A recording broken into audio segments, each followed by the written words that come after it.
Hello दोस्तों, आप सभी को प्रभु यीशु मसीह के नाम में जय मसीह की, परमेश्वर के नाम की स्तुति और महिमा हो। फिर से मैं आप सभी का स्वागत करता हूं हमारे एक और नए वीडियो में।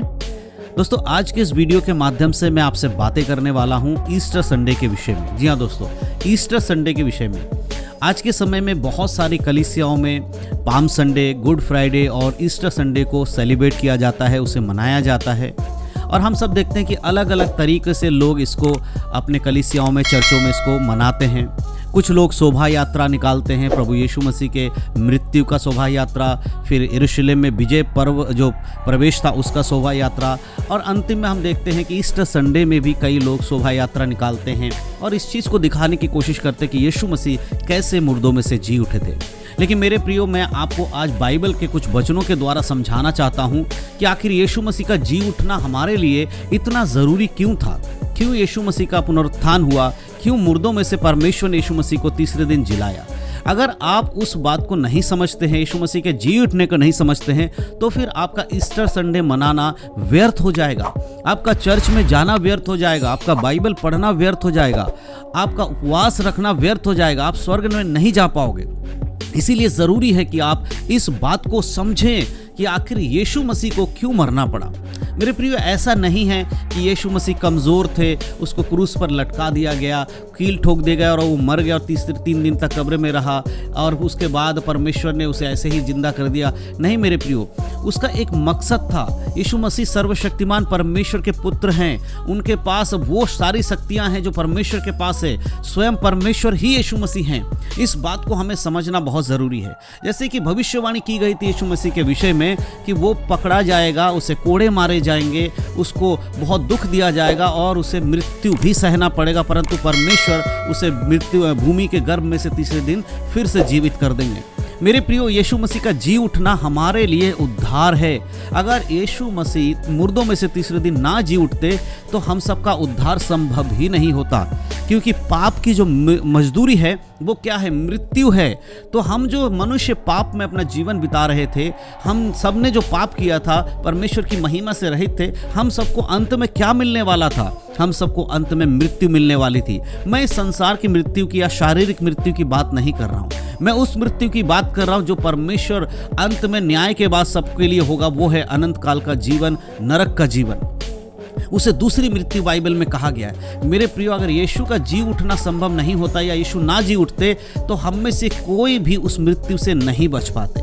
लेकिन परमेश्वर ने एक ऐसी योजना बनाई जिस पर उसने अपने इकलौते पुत्र को कुर्बान कर दिया और यीशु मसीह ने तीसरे दिन मुर्दों में से जब जी उठे तो हमारे लिए उस मृत्यु के बंधन को तोड़ दिया और आज हम उस मृत्यु के बंधन के अधीन नहीं हैं। परंतु अगर इस संसार में हमारी मृत्यु होती है तो हम अंत में स्वर्ग में जाएंगे, अनादि काल का जीवन हमारे लिए होगा।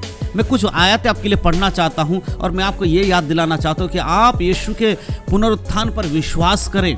सिर्फ ईस्टर संडे वाले दिन चर्च में जाकर आप यीशु मसीह के जी उठने को सेलिब्रेट ना करें, परंतु अपने जीवन में उसको लागू भी करें और ये विश्वास करें कि कैसे यीशु मसीह आपके लिए मारे गए, गाड़े गए और मुर्दों में से तीसरे दिन जी उठे। सबसे पहला वचन मैं आपके लिए पढ़ना चाहता हूँ, लूका रचित सुसमाचार उसका 18 अध्याय उसके वचन 31 से लेकर और 31-32 को मैं पढ़ना चाहता हूँ। देखिए यहाँ पर क्या लिखा है। फिर उसने 12 को साथ ले जाकर उनसे कहा, देखो हम यरूशलेम को जाते हैं और जितनी बातें मनुष्य के पुत्र के लिए भविष्यवक्ताओं के द्वारा लिखी गई हैं वे सब पूरी होंगी, क्योंकि वह अन्य जातियों के हाथ सौंपा जाएगा और वे उसे ठट्ठों में उड़ाएंगे और उसका अपमान करेंगे और उस पर थूकेंगे। और 33 में लिखा है, और उसे कोड़े मारेंगे और घात करेंगे और वह तीसरे दिन जी उठेगा।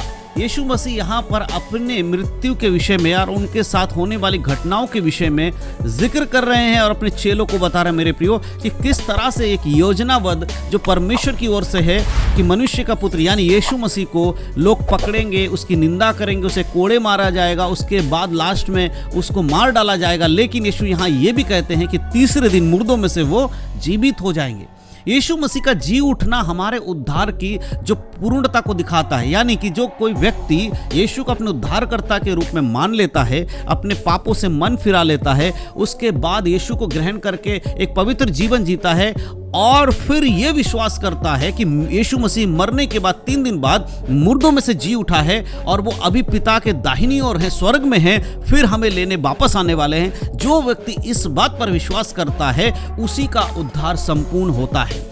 अगर आप सिर्फ साल में 1 दिन चर्च में जाते हैं सब ईस्टर संडे के दिन और अपने आप को ये दिखाते हैं कि आप बहुत ही पवित्र हैं, आप यीशु मसीह विश्वास करते हैं, इससे आपका उद्धार कंप्लीट नहीं होता। जब तक आप इन वचनों के आधारित विश्वास नहीं करेंगे, यीशु के जी उठने पर विश्वास नहीं करेंगे और ये नहीं मानते कि यीशु मुर्दों में से जी उठा और पिता के दाहिनी ओर है और वो फिर लेने वापस आने वाला, आपका उद्धार कभी संभव हो ही नहीं सकता। चाहे आप बाइबल कितना भी पढ़ लीजिए, कितना भी चर्च में चले जाइए, कितना भी कुछ ईस्टर मनाइए, पाम संडे मनाइए, गुड फ्राइडे मनाइए, वो आपके लिए कुछ भी काम नहीं आएगा। यीशु मसीह का जी उठना हमारे लिए क्यों ज़रूरी है? क्योंकि हमारा उद्धार उसी से कंप्लीट होता है। एक और वचन मैं आपके लिए पढ़ना चाहता हूँ। जब यीशु मसीह कब्र में से जी उठे, देखिए उसके विषय में जब यीशु ने अपनी भविष्यवाणी की थी, यहाँ स्वर्गदूत बता रहे हैं कि उसने अपने भविष्यवाणियों को पूरा कर दिया। मत्ती रचित सुसमाचार और उसका हम पढ़ते हैं 28 अध्याय 5 आयत और 6 आयत। यहाँ पर इस प्रकार लिखा है, स्वर्गदूतों ने स्त्रियों से कहा, मत डरो, मैं जानता हूं कि तुम यीशु को जो क्रूस पर चढ़ाया गया था ढूंढती हो, वह यहां नहीं है, परंतु अपने वचन के अनुसार जी उठा है। आओ ये स्थान देखो जहां प्रभु पड़ा था। मेरे प्रियो, जब यीशु मसीह को कब्र में रखा गया, उसके 3 दिन बाद कुछ स्त्रियां वहां पर गई कब्र में यीशु मसीह के जो बॉडी के ऊपर लेप लगाने के लिए, लेकिन वहां पहुंचते ही देखते हैं कि वहां स्वर्गदूत बैठे हुए हैं और उस कब्र का दरवाजा खुला हुआ है और वो स्वर्गदूत उन स्त्रियों से कहता है कि मैं जानता हूं कि तुम यहाँ यीशु को ढूंढते हुए आए हो।